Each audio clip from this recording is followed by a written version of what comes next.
हस्बी रब्बी जल्लल्लाह मा फी क़ल्बी ग़ैरुल्लाह नूरे मुहम्मद सल्लल्लाह ला इलाहा इल्लल्लाह। अस्सलामु अलैकुम वरहमतुल्लाहि वबरकातुहू।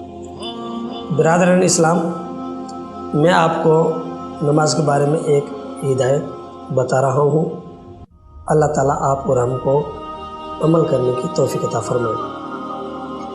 एक देहात में एक गरीब आदमी रहता था।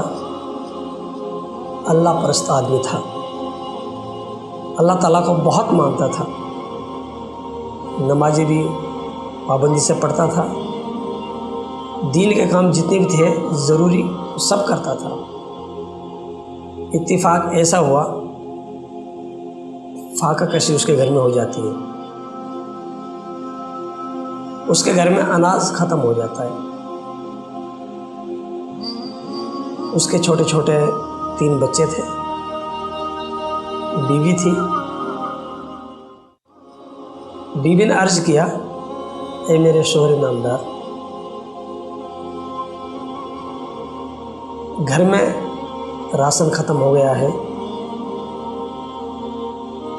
खाने का साजो सामान बिल्कुल ख़त्म हो चुका है। आप बाज़ार जाएं और कुछ ना कुछ लेके आएं, ताकि छोटे छोटे मासूम बच्चे, उनको मैं तसल्ली से खाना खिला सकूं। इस बंदे ने अपनी बीवी की बात सुनी और सुनकर गौर व फिक्र किया, क्योंकि ये तो अल्लाह परस्त आदमी था, दुनियादार नहीं था। दुनिया कमाने वाला तो नमाज़ पढ़ता ही नहीं है, वो तो दुनिया कमाने में लगा हुआ रहता है। ये बेचारा 5 वक्त नमाज़ पढ़ता और अल्लाह ताला का ज़िक्र अज़कार करता रहता था। लेकिन जीवन जीने के लिए, ज़िंदगी बसर करने के लिए रिज़्क़ तो खाना ही पड़ता है, और रब ने रिज़्क़ इंसान के लिए पैदा किया है। तो ये बंदे ने जब गौर व फिक्र किया तो और गांव के लोग मजदूरी पे जाते थे, ये बंदा भी मजदूरी पे चला गया और जाके शहर के चौराहे पे जाके खड़ा हो गया। इंतज़ार करने लगा कि कोई सेठ, कोई मालदार आदमी मुझे भी अपने घर पे मजदूरी करने के लिए लेके जाए। शहर के बड़े बड़े लोग, बड़े बड़े बिल्डर अपना अपना मजदूर छांट के लेके चले जाते हैं, और ये दुबला पतला इंसान मजदूरों की लाइन में खड़ा हुआ था, इसकी तरफ कोई आंख उठा के भी नहीं देखता है। हर आदमी अपना अपना मजदूर छांटा, और आज आपका हमारा दस्तूर भी है, अगर हम भी किसी को अपने घर पे मजदूरी कराने के लिए लेके आएंगे तो सबसे पहले देखेंगे उसका फिज़िकल, उसकी बॉडी, कि ये मेरे घर पे जाकर तगारी उठा पाएगा या नहीं उठा पाएगा। हर आदमी यंग जवान हट्टा खट्टा मजदूरी कराने के लिए लेके आते हैं, लेकिन ये नमाजी मुत्तकी परहेज़गार आदमी तो बेचारा दुबला पतला था, किसी ने भी इसको मजदूरी पे नहीं लगाया। यह बंदा मायूस होकर अपने घर चला जाता है, और जैसे ही घर पहुंचता है बीवी सलाम करती है। ये बंदा सलाम का जवाब देता है, और बीवी कहती है कि मेरे शोहर नामदार, आज क्या कमा के लेके आए हो, ज़रा मजदूरी दे दीजिए। क्या खरीद के लाए हो मजदूरी के पैसों की? ये बंदा बेचारा चेहरे को नीचे झुका लेता है और अपनी बीवी से कहता है, ए मेरी शरीक हयात, मेरे मालिक ने आज मुझे नौकरी के पैसे नहीं दिए, कल मुझे 3 दिन की मजदूरी इकट्ठी दे देगा। बीवी ने यह बात सुनी, अपने छोटे छोटे 3 बच्चों को आराम से सुला दिया। फाका कशी का दौर चल रहा है, बच्चे भूख की वजह से बेचारे बिलबिला रहे हैं, लेकिन जब माँ ने तसल्ली दी ये तीनों बच्चे सो जाते हैं। सुबह होती है, फजर की नमाज़ पढ़ता है जल्दी से और फिर जाके चौराहे पे खड़ा हो जाता है और अपने मन में खुशी का इजहार पैदा करता है। आज तो मैं सबसे पहले आया हूँ, आज तो सबसे पहले नंबर पे खड़ा हुआ हूँ, आज तो मुझे मजदूरी के लिए कोई ना कोई मालिक ज़रूर लेके जाएगा। ये बंदा फिर इंतज़ार करता है, लेकिन इस बंदे के साथ वही होता है जो पहले रोज़ का हुआ था। किसी ने भी इसको मजदूरी पे नहीं लगाया। ये बंदा मायूस हो जाता है और मायूस होने के बाद फिर घर की तरफ रवाना होता है। घर की तरफ रवाना होता है। बच्चे और उस बीवी इंतज़ार कर रहे थे, आज तो हमारा अब्बा जान ज़रूर खाने के लिए कुछ ना कुछ लेके आया होगा, क्योंकि कल भी हम लोगों ने कुछ नहीं खाया था। ये बंदा घर पे पहुंचता है। बीवी फिर सवाल करती है, ए मेरे शोहरे नामदार, आज आप क्या लेके आए हैं? कल भी आपके मालिक ने मजदूरी के पैसे नहीं दिए, आज तो ज़रूर दिए होंगे। ये बंदा दूसरे रोज़ भी शर्म के मारे चेहरा झुका लेता है और कहता है, मेरी प्यारी बीवी, बच्चों को कल की तरह आज भी सुला दीजिए। आज भी मेरे मालिक ने मुझे नौकरी के पैसे नहीं दिए, कल मुझे 3 दिन की मजदूरी इकट्ठी दे देगा। ये बंदा बेचारा रात में नमाज़ पढ़ता है, गौर फिक्र करता है कि ए मालिक, मुझे कल भी किसी ने नौकरी पे नहीं लगाया तो मेरे बच्चों को और मेरी बीवी को क्या जवाब दूंगा। ये बंदा तीसरे दिन सबसे पहले उठता है, फजर की नमाज़ पढ़ता है और चौराहे पे जाकर सबसे पहली वाली लाइन में खड़ा हो जाता है और अपने मन में खुशी का इजहार पैदा करता है, आज तो मुझे ज़रूर इंशाअल्लाह कोई ना कोई मजदूरी के लिए लेके ज़रूर जाएगा। लेकिन वही हाल हुआ जो 2 दिन पहले का चल रहा था, क्योंकि हर आदमी आता है और हट्टा खट्टा आदमी तलाश कर मजदूरी के लिए अपने घर पे लेके जाता है। दुबले पतले इंसान की तरफ कोई नज़र उठा के भी नहीं देखता। मेरे प्यारे इस्लामी भाइयों, सोचो, गौर फिक्र करो इस बात पर कि जिसके घर में 3 दिन से फाका कशी चल रही हो, दुनिया में उसका कैसे मन लगता होगा। ये बंदा मायूस था, चेहरा शर्म के मारे सुर्ख हो चुका था, आंखें नम थी, लेकिन किसी ने भी तीसरे रोज़ मजदूरी को नहीं लगाया। ये बंदा बेचारा थक जाता है। ये मायूस चेहरा लेकर मस्जिद में नमाज़ पढ़ने के लिए चला जाता है। मेरे प्यारे इस्लामी भाइयों, ज़ोहर की नमाज़ अदा की, असर की नमाज़ अदा की, 2 नमाज़ें अदा करता है। तीसरी नमाज़ तो घर पढ़ के गया ही था और असर की नमाज़ पढ़ने के बाद घर की तरफ रवाना होता है। उससे पहले एक खूबसूरत बुजुर्ग सफ़ेद पोशाक में बड़ा सा तस्त लेता है और उसमें तरह तरह के खाने, पकवान और कुछ हीरे जवाहरात लेकर उसके दरवाजे पर पहुंचता है। जैसे ही कुंडी खटखटाता है, उसकी बीवी भाग कर आती है कि आज तो मेरे शोहरे नामदार ज़रूर बच्चों के लिए खाने के लिए कुछ लेके आए होंगे। तब दरवाज़ा खोलती है तो देखा एक सफ़ेद लिबास में बुजुर्ग खूबसूरत खड़ा है और सफ़ेद कपड़े से तस्त को ढक रखा है और उसकी बीवी से सलाम करता है और कहता है, तेरा शोहर, तेरा खाविद आज मेरे घर पे नौकरी कर रहा है, ज़रा आज वो लेट से आएगा, उसकी 3 दिन की मजदूरी में आपको इकट्ठी करके देके जा रहा हूँ। इतना कहना था। ये बात सुनकर उस औरत के खुशी का ठिकाना ना रहा। वो तस्त लेती है और तीनों बच्चों को आवाज़ लगाती है। तीनों बच्चे भाग कर आते हैं, हाथ मुँह धुलकर खाना खाते हैं और ऐसा खाना खाते हैं जो ज़िंदगी में कभी उन्होंने इतना लजीज और बेहतरीन खाना नहीं खाया था। खाना खाने के बाद में अब इसको फ़िक्र होती है कि इसका मालिक कितना बढ़िया है, उसके आने से पहले हमें 3 दिन की मजदूरी दे के चला गया। ये अपने मन में ख्याल लाती है, हमने तो शिकम शेर होके खाना खाया, बच्चों ने भी पेट भर के खाना खाया और जो कमा के लेके आ रहा है वो भी तो 3 दिन से भूखा है।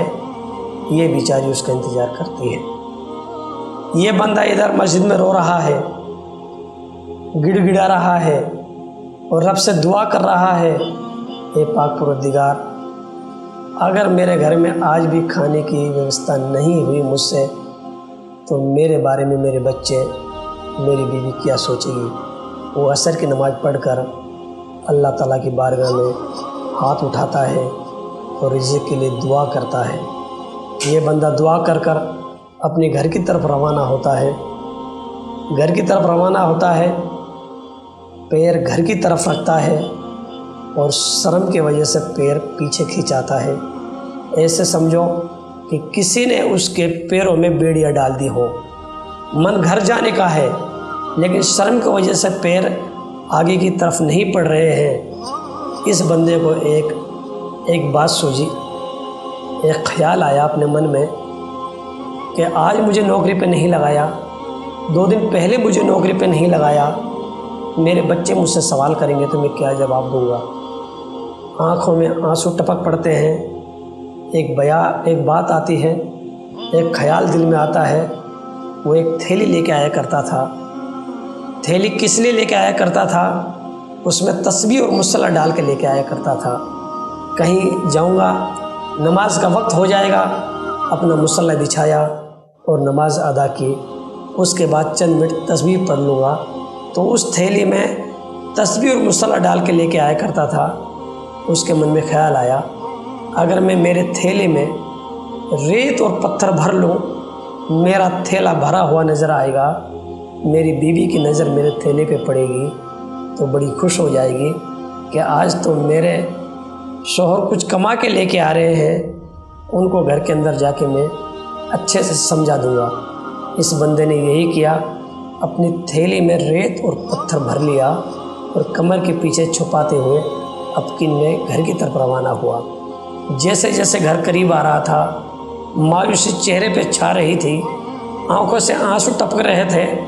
आज मेरी बीवी मुझसे सवाल करेगी तो मैं उसका जवाब नहीं दे पाऊँगा, क्योंकि मैं तो आज मजदूरी पे नहीं लगा, 2 दिन पहले भी मजदूरी पे नहीं लगा।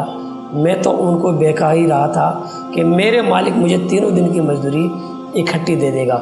मेरे मोमिन मुसलमान भाइयों, आप अपने सीने पे हाथ धर के गौर फिक्र करें कि जिसके घर में 3 दिन से फाका कशी चल रही हो, उसको दुनिया कैसी लग रही होगी, वो किस तरह अपनी ज़िंदगी बसर कर रहे होंगे। छोटे छोटे मासूम बच्चे हो, बाप और माँ से खाना मांगते हो और उनके पास खिलाने के लिए कुछ ना हो, तो उनके दिल पे क्या बीतती होगी, उनका दिल कैसे लगता होगा। ये बंदा थैली को छुपाते हुए घर की तरफ रवाना होता है।